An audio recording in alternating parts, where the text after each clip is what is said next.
6 months into the Israel-Hamas war, Israel is fighting on two fronts, the war in Gaza and the war of public opinion on what's playing out. It's something the U.S. is now taking a close look at after that attack on the World Central Kitchen aid workers. And tonight, there are mounting questions about the conduct of some IDF soldiers, especially after questionable videos and images have appeared on social media. In tonight's Prime Focus, Chief National Correspondent Matt Gutman takes a close look at the videos and the IDF's response to them. The bombs easily sliced through the armor, destroying their targets. But the victims in that series of Israeli airstrikes in Gaza last Monday weren't militants. They were 7 unarmed aid workers from the World Central Kitchen delivering food to Palestinians in coordination with the IDF. 6 months into the Israel-Hamas war, IDF soldiers' conduct is increasingly under the microscope. Thank you, Hashem. I found a beautiful wife. Incidents ranging from pranksterish to potentially criminal are now being exposed to the world, often by videos soldiers themselves have posted online. There are videos and pictures circulating showing soldiers blowing up buildings in Gaza, waving women's underwear, and rifling through the possessions of Gazans. Those videos, they're the most disturbing because they really show the loss of any moral compass and not seeing the Palestinians as human beings in general. Not about tens or hundreds, I would dare to say thousands, because I've been seeing tens of thousands of them. You can see all the soldiers liking their posts, and then you start following the followers, and most of them are soldiers. Among those who've been watching what critics see as plummeting discipline and professionalism, this verified video by ABC News shows a group of Israeli soldiers kneeling in what was a Gaza neighborhood. Acts of vengeance and collective punishment are prohibited under international law. Of all the videos that you saw, which is the one that to you was most outrageous, and why is that? Even more disturbing in a sense was something that is not related to Gaza. It was related to the West Bank, where there were pictures of a soldier entering a mosque in Jenin. Viewing these videos showing them raiding this mosque in Jenin late last year, using the imam's microphone to chant Jewish prayers. The videos I saw were taken by the soldiers, so it's not fabricated, and they are wrong. Their activities there is wrong. Israel has launched a devastating ground and aerial offensive in the Gaza Strip.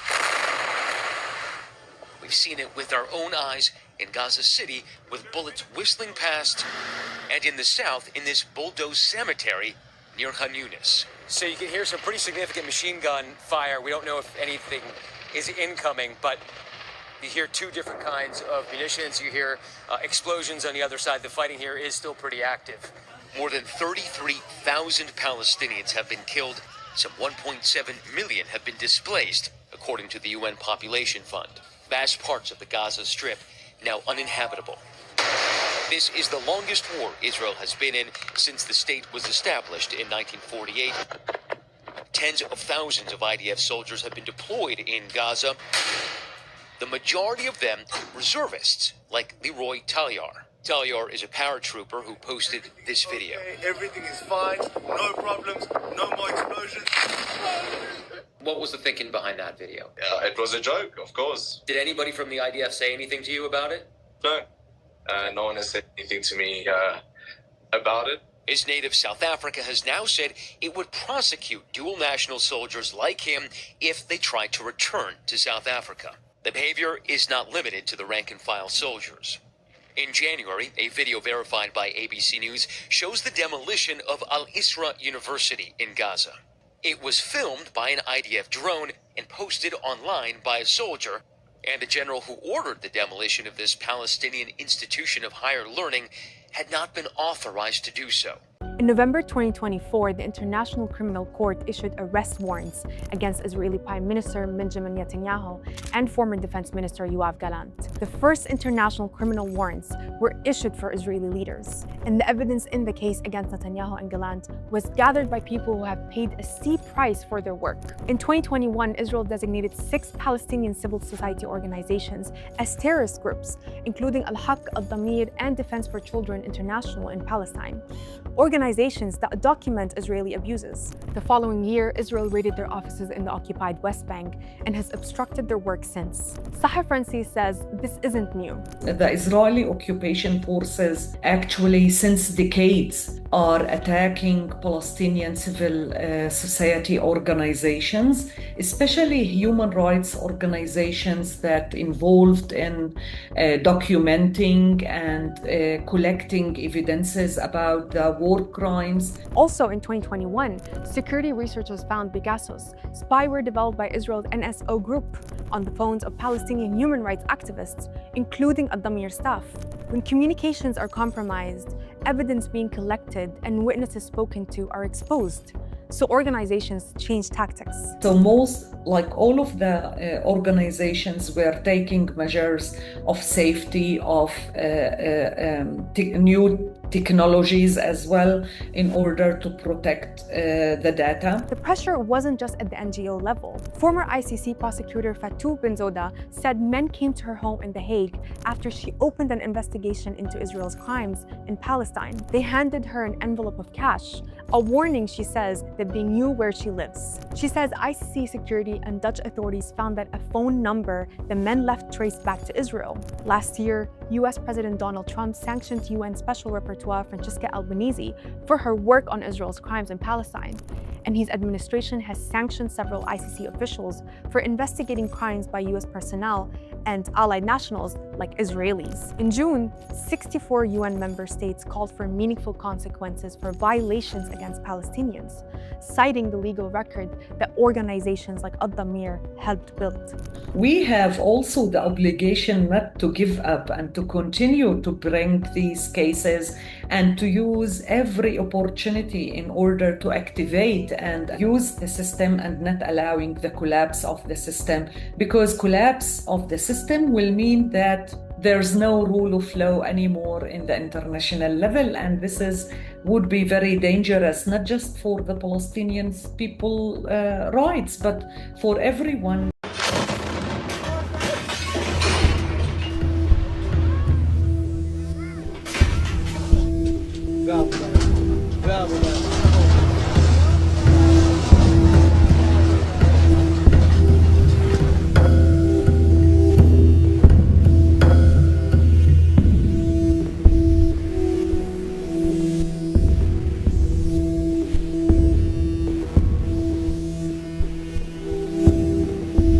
Lots of people say Israeli forces shouldn't be allowed to take cameras and phones into combat. I'm glad that they are allowed to, because it allows the world to witness what's happening.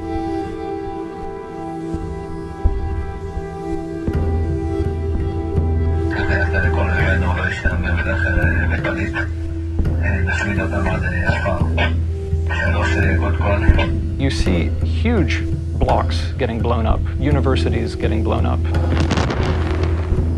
The fact that they've been able to rig these buildings up with explosives shows very clearly that there's no current threat from those buildings. There's no justification for destroying a structure if the enemy isn't in it.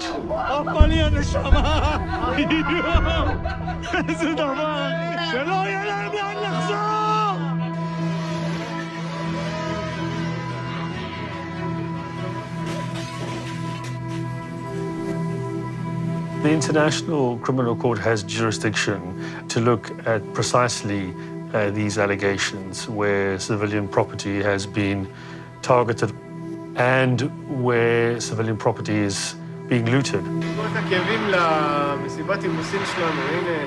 I see there are some identities given here, so depending on that evidence, charges could be brought.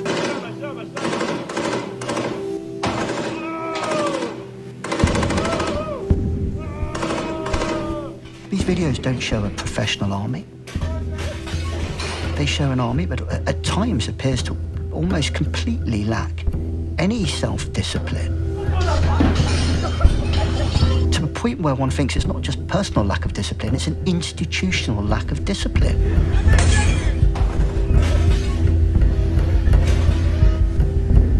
You can't go around wantonly, unnecessarily destroying civilian property. It's banned. And if you do enough of it, it's a war crime.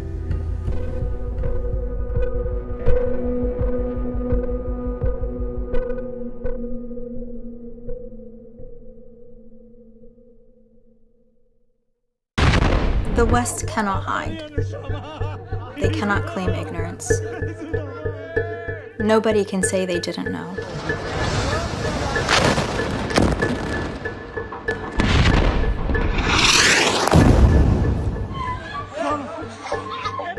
אנחנו יוצאים לבית הנר השמיני של חנוכה, שרפת שכונת ידעיה. ככה יעשה לכל אויבינו לא ישתמר בזכר וקליט. נשמיד אותם עד עפר.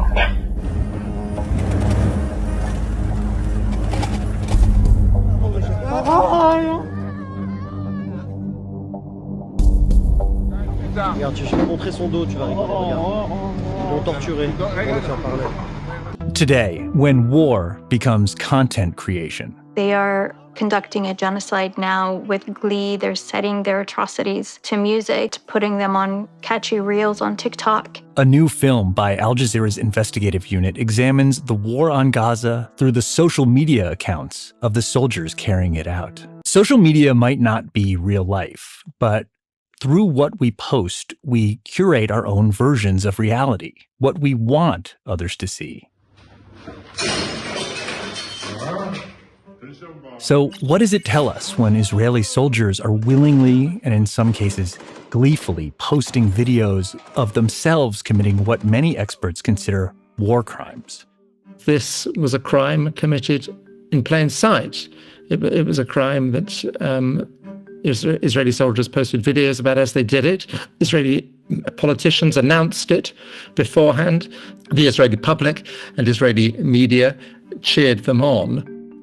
I'm talking to my AJI unit colleague, Richard Sanders, and he's the director of a new film simply called Gaza. So, Richard, this film does, I think, an excellent job chronicling this horrible year in Gaza. And one of the ways it tells this story is through the social media posted by the men and women doing the fighting. Can you lay out a few examples from the film, evidence of Israeli soldiers and citizens seemingly relishing the suffering of Palestinians? I mean, it's really there throughout the videos that you see. One of the things that is absolutely remarkable about the videos, well, firstly, that they're posting them at all, and that they're allowed to post them, that the high command doesn't seem to be bothered about the fact that they're posting them. And then the content. I mean, in a way, I'll talk briefly about what they don't show, which is combat. There's almost, you would think soldiers who are posting things online and you know, trying to get clicks and so on, what you would see lots of is combat and interaction with the enemy. There is very, very little of that. There's a fair few videos where we see soldiers expending an enormous amount of ammunition.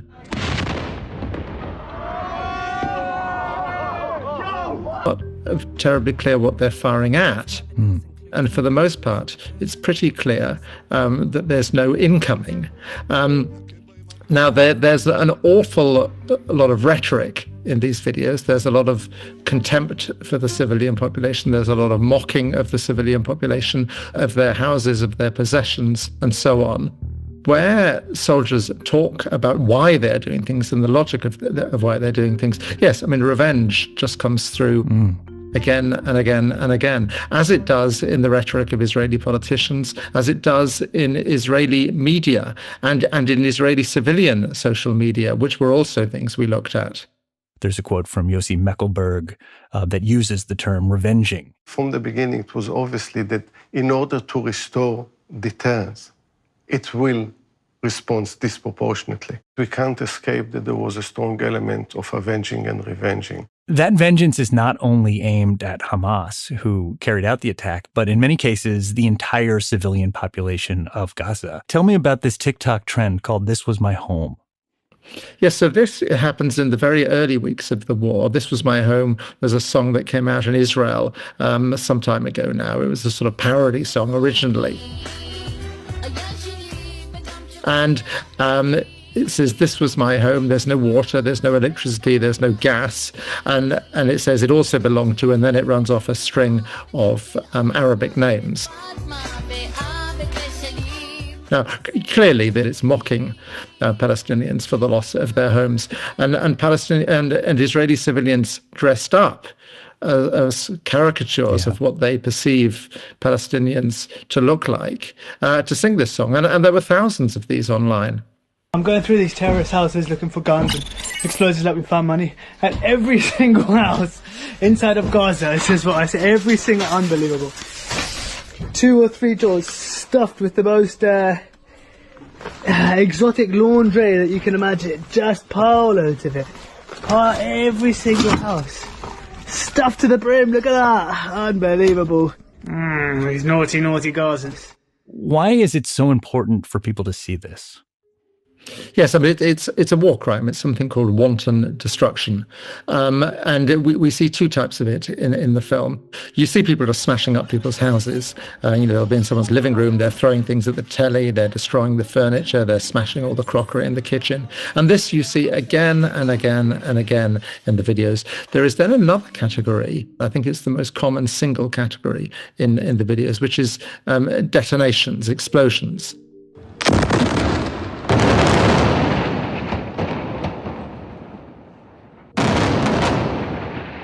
One soldier actually says, we have become addicted to explosions. Now, if you actually look at them, you can see they film themselves rigging these buildings for explosion, for detonation, which in itself tells you they're rigging up empty buildings. Also, they're using very large anti-tank mines. People who know more about this than me tell me that they're blowing up these buildings to a degree for effect. They're competing to see who can get the biggest bang. And this we see over and over again, and in places where it is impossible to see a military logic for it. In particular, we chronicle the total destruction of one particular town, Khirbat Khaza, which is just to the east of Khan Yunis, close to the fence. The 8219 Combat Engineering Battalion entirely destroys this town. We got a mission. Garan Commando Gimel Company. Destroy the terrorist village, Khirbat Khaza, from where they went to Nor-Oz to kidnap, murder, rape. We went joyously to annihilate the village of the Nazis. We worked hard for 2 weeks. We blew up the entire village. We have photos and footage at the end of it, and there's hardly a building standing. Yeah, I mean, you talk to a lot of human rights and war crimes investigators. What was their reaction to some of this footage? Well, they were horrified. This footage breaks every norm of the treatment of detainees or the treatment of prisoners of war. It breaks every accepted standard, practice and norm. And also, it's the sheer sense of impunity, because they're not only putting the footage up there, they're putting up their own commentary and explanations. Now, if you take Khirbat Khaza as a case study, they're quite open. Now, this is a war crime. Yeah, I mean, the northern part of Gaza, there's just nothing left. And this shows you how that came to be. It wasn't by accident. It was deliberate. So, Richard, this documentary raises what I think are very important questions about Israel's objectives in the war and the command it has over these soldiers. I mean, these videos, it bears repeating that nothing about this is normal. Soldiers posting what many experts in the documentary have called, war crimes, that's not normal. I'm wondering what surprised you more, the impunity that some of these soldiers clearly feel, or the lack of military discipline that they're showing? In a way, what surprised me the most was the reaction of the West. The lack of discipline, the sense of impunity that Israeli soldiers feel. I think we've all been aware of that for a long time. The degree to which the high command either cannot see or does not care how damaging these videos are for the reputation of the Israeli army. I mean, these are not impressive. These do not show men fighting. They show men dressing up in women's underwear. Let's be clear about this. I think the main point of the film is this was a crime committed in plain sight. We have this thing in the West, certainly in Britain and America, where pundits like to stress how complicated the situation is, how nuanced it is. And I think part of the point of the film is saying, listen to Israelis themselves. They don't seem to think it's complicated or nuanced. The film documents families in Gaza who are forced to leave their homes. They're being corralled into what they, I guess, thought would be safe zones, but they would soon find out that almost nowhere is truly safe in Gaza, even hospitals. So in addition to examining social media of Israelis, the film also uses social media of Palestinians, including a young journalist named Mohammed Al-Helou, who found himself trapped in Gaza's second largest hospital as it came under attack. Richard, can you tell me about Mohammed? Mohammed is an extraordinary story. He's 23, Mohammed. He's a freelance journalist. He was at Al-Shifa Hospital in Gaza City initially. He fled to the south with thousands of others at the beginning of November. He was then at the Nasser Hospital, which was besieged, and all of the people taking refuge there were driven out in the middle of February. And Mohammed's footage provides a remarkable record of the siege of Nasser Hospital and the expulsion of the displaced people there. The number of, I asked Mohammed how many times he'd almost been killed, and he came up with a sort of ludicrous figure. And I said, well, hang on, what do you mean by almost killed? So he started to tell me, and it was true. I mean, he had narrowly escaped death so many times, and we actually see it in the film. A couple of occasions, he's shot by a sniper. During my coverage, a bullet hit me, fired by a sniper. But I'm okay, thank God. It only hit the press jacket. Thank God. Great start to the day. The sniper actually manages to hit the thing that says press on the back of his press jacket.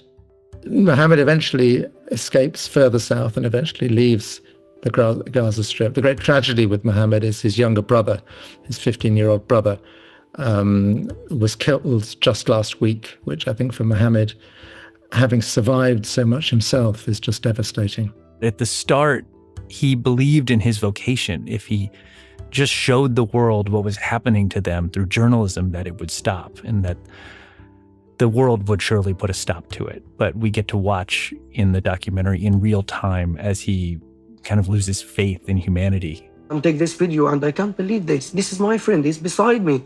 He's shot. And I can't help him. So the hospital's Al-Shifa, that was a big moment in the news over the course of the war. Another moment that broke through the news coverage is when an aid convoy was targeted back in April. An Israeli airstrike in Deir al-Balah has killed at least several aid workers, most of them foreign nationals. Well, they were members of World Central Kitchen, a group that's coordinating aid deliveries transported by ship from Cyprus. It sparked international outrage. There was some sense that maybe this might move the needle and call attention to the humanitarian situation in Gaza. That never really happened. In the documentary, you show that this event may not have been the rarity that it seemed to be, that human rights investigators accuse Israelis of using starvation as a weapon of war. As far as alleged war crimes go, Richard, this is about as serious as it gets, right? That's right. It's Human Rights Watch. It's Bill Van Esveld from Human Rights Watch. You have collective punishment of the civilian population, and you specifically have the use of starvation as a weapon of war. I mean, normally in these conflict situations, what aid organizations do is they deconflict. They contact the military authorities and say, look, we're going to be at this place, these coordinates at this time. What appears to have happened in the Strip is that when you are at those coordinates at that time, the Israelis hit precisely those coordinates at that time. I think one of the things we must all wrestle with as journalists is we're obliged to report both sides, of course, and give both points of view. I think in practice, if you listen to the way the West reports the statements of governments, we tend to divide the world into sensible, trustworthy governments and those you can't really trust and are a bit dodgy. That it may be subconscious, but you actually watch the news and listen to it, and the statements of governments around the world are reported in that way. I think one of the great peculiarities is that Israel continues to belong to the first group. The Israeli military insists it successfully targeted a Hamas command and control center at al-Mawasi. Every effort, the army also said, had been taken to minimize civilian casualties, using extensive intelligence. It continues to be regarded as part of the Western democratic club of nations, despite the fact that manifestly, again and again and again and again, it just brazenly lies to the media. There's a thing I would call gangster lying, which is a manifestation of power, where you look someone in the eye and you tell them a ludicrous lie, you tell them an absurd lie, and you're effectively saying, I know it's not true, you know it's not true, you know I know you know. What are you going to do about it? Mm-hmm. So, Richard, I must say, over the past year, I've followed this war very closely. I've done probably a dozen episodes for the Take podcast on Gaza, yet I was still just sort of overwhelmed when I saw the final cut of this project. I mean, the scale of it, the inhumanity, and how the world largely accepted it. For me, this was the first time I felt like I could see the war with a bit of distance, as history might view it. And Richard, I've got to say, it's a searing indictment of how Israel carried out this war, but also for those nations who enabled and facilitated it. Maybe we can end with you commenting on the last line of the film. The death toll continues to rise. Western nations continue to provide arms to Israel, and Israeli soldiers continue to pose for photos.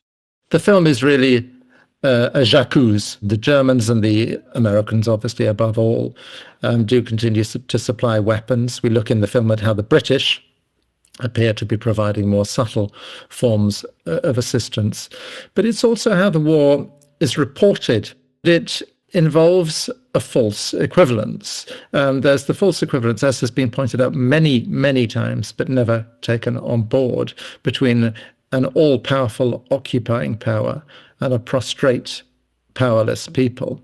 But also in this conflict, I mean, let's just look at the hard statistics. Just look at one simple, horrifying metric, which is dead babies. This war is carried out in response to October the 7th. We showed in our previous film about October the 7th that 2 babies were killed on October the 7th, which is appalling and is a crime. When the Hamas Health Ministry released a very, very detailed list of the dead whose identity they had managed to confirm, so that's a subset of the dead, at the end of August, the first 14 pages were taken up with children under the age of 1. And the actual figure will be much larger. It doesn't include the 7,000 or so people whose identities they have not confirmed. It doesn't include all those people still buried under the rubble. It doesn't include those who have died as a result of lack of access to medicines and healthcare. There is simply no equivalence between the suffering on the two sides. And to report it as if there is, to have a feature on an Israeli family whose child is still being held hostage, and then a feature on 40 dead Palestinians, 20 of whom are children, is to buy into a racist arithmetic. And I think we need to be clear about that.